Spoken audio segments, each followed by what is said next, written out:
So there was this thing going on a while ago amongst the people that I follow, as it were, and listen to about APAC and a bunch of stuff by various people claiming that the APAC's influence on the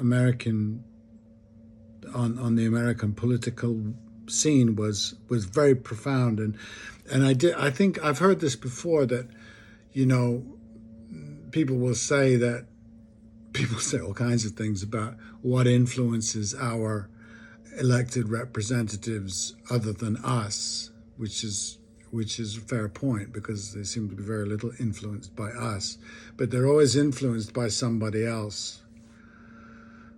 There's always a conspiracy. There's always this notion that lobbyists like the Israel lobby at APAC will grasp them in certain parts of their anatomy and hold them and threaten them and tell them to do this and to do that. And the thing that I find extraordinary about it is that listening to these same people, these same political people, that are being accused of this kind of cowardice, I have to say that I think that's not what's going on. I don't think there is absolutely nothing in American history that says to me that Americans, especially high-profile Americans who like to be liked, will have any problem with supporting what Israel is doing in Gaza. There's no evidence of them having a problem with that, because they've done rather a lot of it themselves in history. I have no judgment about whether that is right or wrong. I'm just saying that this idea that somehow the Democrats or anybody is going, I'd really like to, but I've got AIPAC holding a gun to my head, is ridiculous.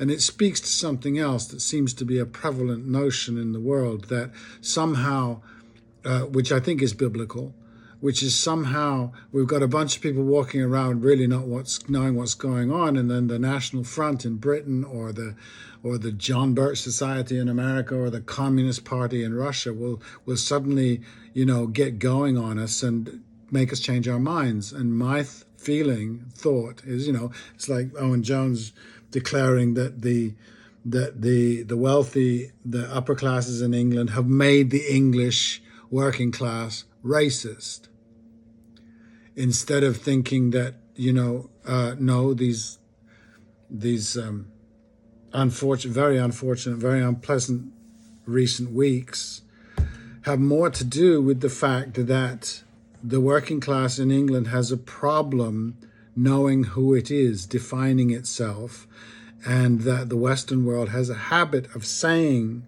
culturally, religiously, philosophically, if you don't know who you are, be sure that you know that you're not that, which is the basis of racism. When you don't have a sense of identity, what will stand in as proxy is that you're not that. Okay? That's much more human, much more understandable than some idea that somehow there's a conspiracy by the Israeli lobby or something like that causes Americans to support what's going on in Gaza. Americans are predisposed to that kind of activity. So today, it was an extraordinary substack based on an unattributed quote from Menachem Begin, something like, "The Jews are the master race," and there's several other lines in this quote. It's a very unpleasant quote, but it's ridiculous for an American who listens to this stuff every day about how superior we are in our way of life and our this and our that, to turn and say, well, it's Menachem Begin said this awful thing. Anybody in the West. It cannot be found, but the poster's point was that we Americans should not ally ourselves with such racist, racial supremacists, racial supremacy. Americans? Are you kidding? You know, in fact, I would say that our affinity with this worldview is exactly why we keep supporting them. As a slight tangent, a simplistic metaphor, if you have a loved friend who is addicted, you can safely and morally refuse to supply them. That this has never entered the brighter brains than Biden's is where we should begin in understanding the issue. Theory: the Western colonial world never encountered an ancestral homeland it didn't want to colonize, settle it, exploit it. Either way, for 500 years, this has been the major occupation, the major preoccupation of the Western world. Sorry, Shakespeare's involved in it too, since 1492. And maybe we wanted to do it before that, but Columbus set us going. So the times have changed. European supremacy has been challenged, finally.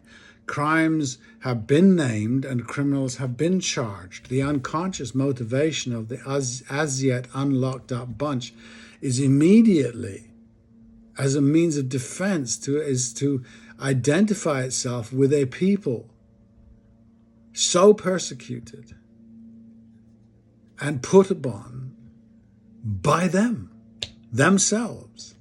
And once again, no coincidence, the Arabs serve as proxy persecutors. So there you've got the United States of America, which is a European entity who came and stole the ancestral homeland of millions of people. And if you take in both continents, you've got a big old party going on, claiming that they need to defend Israel, who want to claim their ancestral homeland. I expect there'll be more of this. Quote, we should be shocked, nay, gobsmacked by Israel coming. In a sense, it's already happening at the DNC. Oh, yes, we disapprove.